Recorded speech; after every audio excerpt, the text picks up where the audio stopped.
हाँ, कल अपन ने समास पढ़े थे, ठीक है।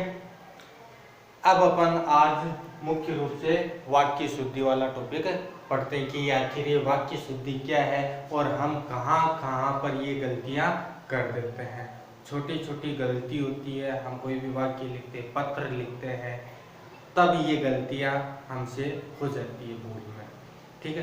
कुछ भूल में हो जाती है, कुछ हमें पता ही नहीं होता है कि कहाँ पर किस चीज़ का प्रयोग में करना चाहिए। आज हम इसी के बारे में बात करेंगे, वाक्य शुद्धि। वाक्य शुद्धि और देखो, अर्थ संप्रेषण की दृष्टि से वाक्य का विशेष महत्व है, ठीक है ना। हम कोई भी संप्रेषण करते हैं, दूसरे व्यक्ति के साथ में पत्र व्यवहार कर रहे हैं, उस वक्त हमने क्या वाक्य लिखा है, उसमें ज्यादा शुद्धि होगी तो पढ़ने वाला अपने आप समझ जाएगा कि ये कितना ज्ञानी पुरुष है ना।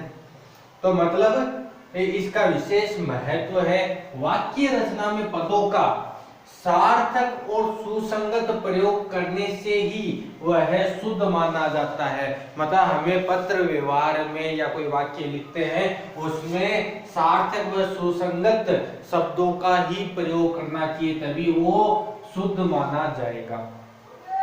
संज्ञा, सर्वनाम, विशेषण, क्रिया एवं कारक आदि का शुद्ध प्रयोग करने से ही वाक्य प्रयोग शुद्ध हो जाता है, ठीक है ना। बस अपन को ध्यान क्या रखना है, मुख्य रूप से संज्ञा का, सर्वनाम का, विशेषण का, क्रिया का और कारक का, इनका हमें प्रयोग विशेष तौर से ध्यान रखना है। यहाँ पर हमारी कोई गलती नहीं होनी चाहिए। यदि ये गलती हमने इस पे विशेष ध्यान दे लिया तो हमारा वाक्य शुद्ध होगा।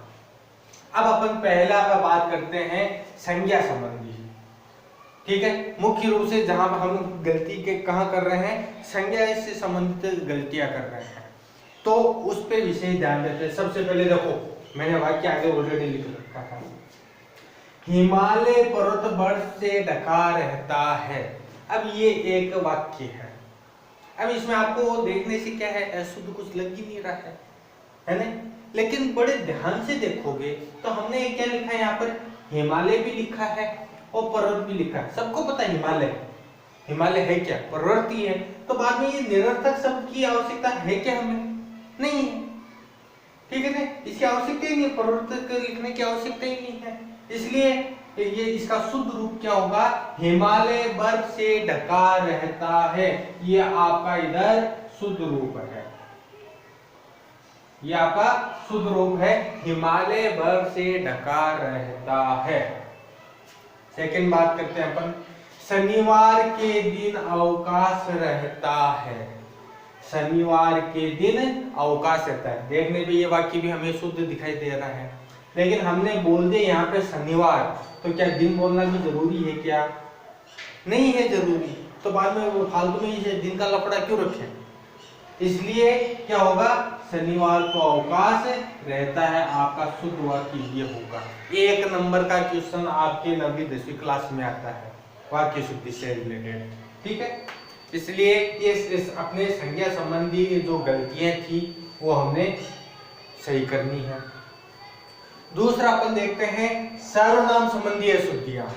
सर्वनाम संबंधी अशुद्धियां, इसमें देखो, सर्वनाम संबंधी अशुद्धियों में लिंग, वचन और पुरुष का ध्यान न रख करके, हम न तो लिंग का ध्यान रखते हैं, कई बार वचन का भी ध्यान नहीं रखते हैं और पुरुष का भी ध्यान न रख करके गलत सर्वनाम का प्रयोग करने लग जाते हैं।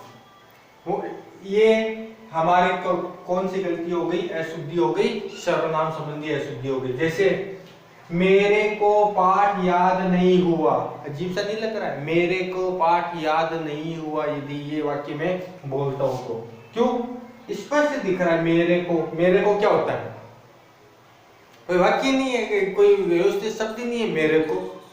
इसलिए मेरे को की जगह अपन को क्या लगाना होगा, मुझे पाठ याद नहीं हुआ है। हमें क्या लगाना होगा, मुझे लगाना होगा, ठीक है। अब दूसरा, मैं तेरे को सब बता दूंगा। अब तेरे को क्या होता है, मैं तेरे को सब बता दूंगा, तेरे को गलत है ये, ठीक है ना? क्यों? क्योंकि ये सार्वनामिक मिस्टेक है यहाँ पर, इसलिए इसका शुद्ध रूप क्या होगा? मैं तुझे सब कुछ बता दूंगा, मैं तुझे सब कुछ बता दूंगा। ये अपना सेकंड अशुद्धि वाला, सर्वनामिक अशुद्धि वाला हो गया है। अब अपन बात करते हैं विशेषण संबंधी अशुद्धियां, कि कहां पर विशेषण संबंधी हम अशुद्धियां कहां करते हैं। जैसे विशेषण शब्द के रूप में विशेष्य, विशेष्य मतलब संज्ञा या सर्वनाम, विशेष्य मतलब संज्ञा या सर्वनाम के लिंग वचन के अनुसार प्रयुक्त होते हैं, ठीक है ना? विशेष मतलब कहने का अर्थ है विशेषण शब्द है वो विशेष्य के लिंग वचन के अनुसार प्रयुक्त होते हैं। उनका क्या लिंग है, क्या वचन, उसके अनुसार हम उनका प्रयोग करते हैं। जैसे धोबी ने अच्छी चादर धोई, ये एक वाक्य, धोबी ने अच्छी चादर धोई।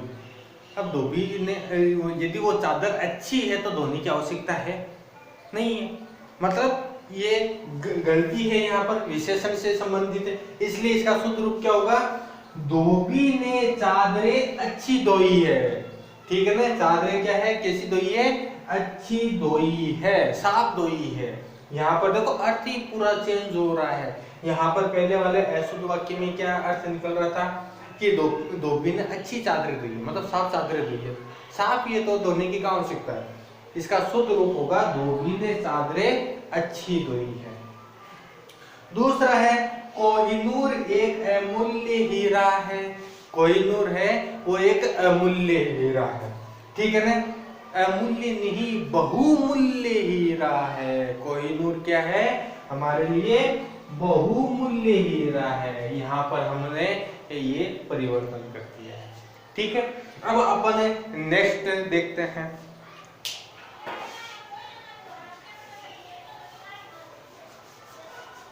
इसको मैं मिटा देता हूं एक बार।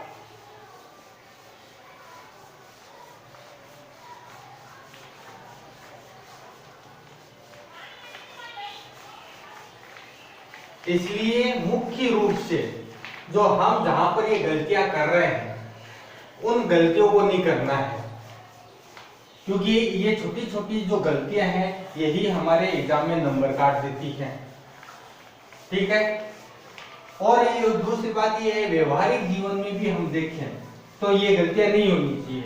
यदि ये गलतियां होती हैं हमसे तो बाद में सीधा ये पूछा जाता है, बाद में आपने स्कूल में पढ़ा क्या, आपको सही तरीके से वाक्य लिखना ही नहीं आता है तो आपने इतने साल पढ़ाई की क्या है, ठीक है?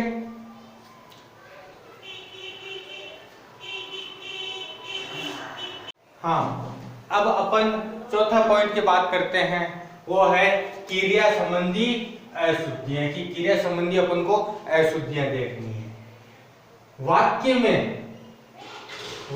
में क्रिया का प्रयोग, क्रिया संबंधी अशुद्धियों में क्या है? वाक्य में क्रिया का प्रयोग कर्ता कर्म भाव, यहाँ पे कर्ता कर्म भाव लिंग वचन आदि के अनुसार क्रिया जाता है, ठीक है ना? मतलब यहाँ पर अपन को कर्ता कर्म भाव लिंग वचन आदि के अनुसार किया जाता है, परंतु जब इसका व्याकरणिक कोटियों का पूरा ध्यान नहीं रखा जाता है तब क्रिया संबंधी अशुद्धियां होती है। मतलब यहाँ पर हमें व्याकरणिक रूप से इनका ध्यान रखना बहुत जरूरी है। यदि हम इनका व्याकरणिक रूप से ध्यान नहीं रखेंगे तब ये अशुद्धियां हमारे यहाँ से हो जाती है। देखिए सबसे पहले अपन बात करते हैं, पहला का है बालक दूध खाकर सो गया। अब दूध खाकर सो गया, दूध को खा सकते हैं क्या? नॉट पॉसिबल, ठीक है ना? यहाँ पर ये खाकर ये गलत आ गया है, व्याकरणिक दृष्टि से यहाँ पर क्या आएगा? पीकर आएगा। बालक दूध पीकर सो गया है। दूसरा है खेतों की फसल सूखी पड़ी है। अब क्या फसल सूखी हुई पड़ी है? क्या वाक्य सही बन रहा है क्या? खेतों की फसल सूखी पड़ी है, नहीं बन रहा वाक्य शुद्ध। इसमें क्या होगा? खेतों की फसल सूख गई है। सूखी पड़ी है क्या होता है? ये नहीं होता है, सूख गई है। ठीक है ना, ये व्याकरणिक रूप से अशुद्धि थी यहाँ पर जो हमने शुद्ध कर दी। अब अपन कारक संबंधी के बारे में बात करते हैं, कारक संबंधी अशुद्धियां। इसमें वाक्य रचना में कारक चिन्हों के प्रयोग करने से, असावधानी रखने से अशुद्धियां हो जाती है। जो कारक चिन्ह अपन पहले पढ़ चुके हैं, उन्हीं कारक चिन्हों के बारे में बताया जा रहा है कि यदि इनका हम ध्यान नहीं रखेंगे, ठीक है ना, तब क्या होगा, अशुद्धियां हमारे हाथ से हो जाएगी। जैसे वह कहा तब मैं गया, वह कहा तब, कोई वाक्य नहीं जम रहा, वह कहा तब मैं गया, है ना।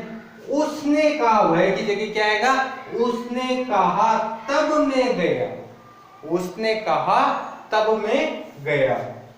इसी प्रकार से दूसरा है, रात को पहरेदार सो गया, रात को, यहाँ पर वही बात आ गई है, कारक चिन्ह का प्रयोग हमने उचित नहीं किया। को क्यों आएगा यहाँ पर, रात में, यहाँ पर के कारक चिन्ह क्या आएगा, में आएगा, रात में पहरेदार सो गया है।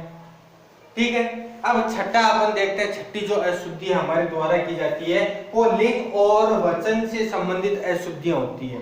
लिंग और वचन से संबंधित अशुद्धियां होती है। जैसे वाक्य में गलत लिंग एवं वचन के प्रयोग में अशुद्धियां रह जाती है, विशेषण क्रिया आदि के अनुसार उनका प्रयोग किया जाना चाहिए। हमें यहाँ पर विशेषण और क्रिया को ध्यान में रख करके लिंग और वचन का प्रयोग करना चाहिए।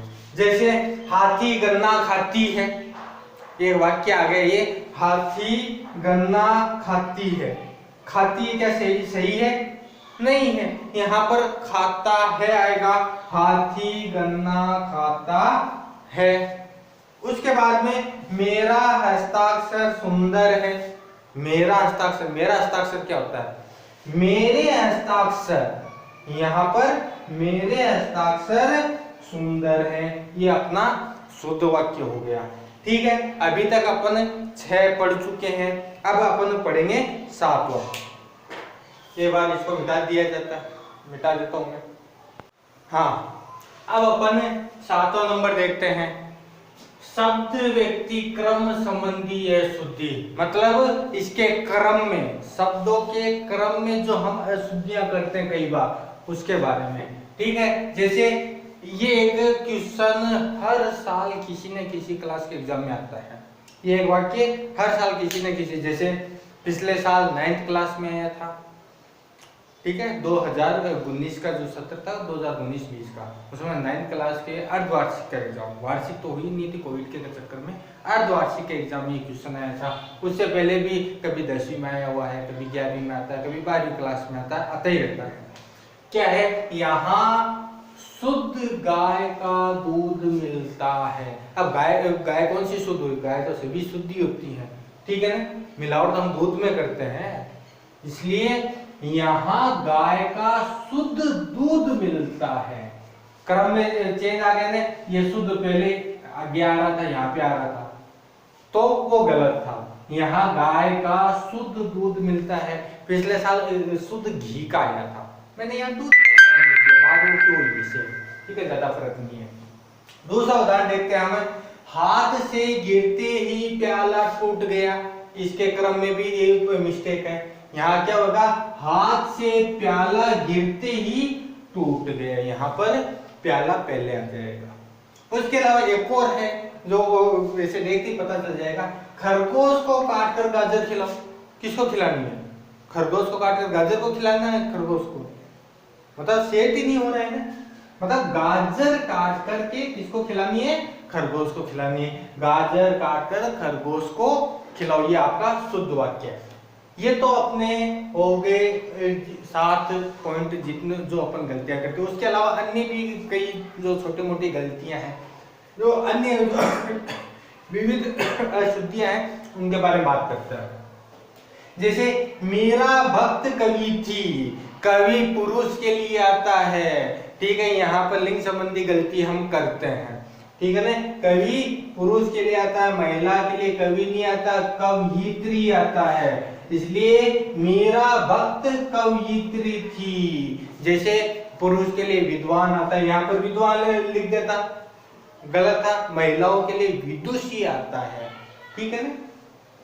उसके अलावा सायंकाल के समय घूमना चाहिए, बात वही आ गई है, सायंकाल भी लिख दिया हमने और समय भी लिख दिया। कहाँ आवश्यकता है दोनों की, यहाँ पे समय का प्रयोग नहीं करना अपन को, तो सायंकाल को घूमना चाहिए, ये आ गया।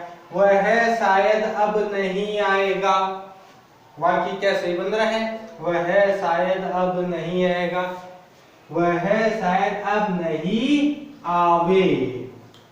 ये कुछ और अन्य जो हम गलतियां करते हैं वो, ठीक है। आज का अपना जो टॉपिक था वाक्य शुद्धि वाला, जो जहां पर हम गलतियां वो हम पढ़ चुके हैं।